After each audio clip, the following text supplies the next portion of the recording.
ঘোষণার পরেও আমি একটু নিলাম, কারণ এই পোডিয়ামে লেখা বিরোধী দলীয় নেতা এইভাবেই ডাকা হয়, কিন্তু আমরা যেটা বিশ্বাস করি ম্যানেজ ভোটের মাধ্যমে আমাদের ডাক্তার শফিকুর রহমানকে প্রধানমন্ত্রী হতে দেওয়া হয়নি।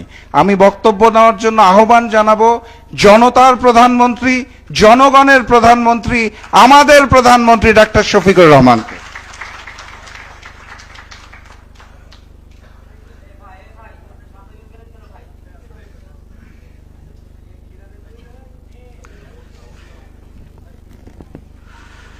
আসসালামু আলাইকুম রহমতুল্লাহ। ইন্নাল হামদালিল্লাহ ওয়াসসালাতু ওয়াসসালামু আলা রাসূলিল্লাহ, আম্মা বাদ।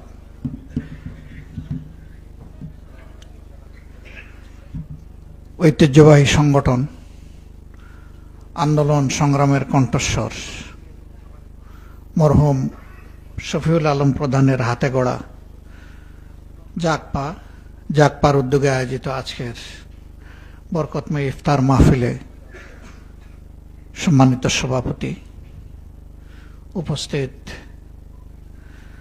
বন্ধু সংগঠন সমূহের শীর্ষ নেতৃবৃন্দ, জাগপার বিভিন্ন স্তরের নেতৃবৃন্দ, সুধীমণ্ডলী,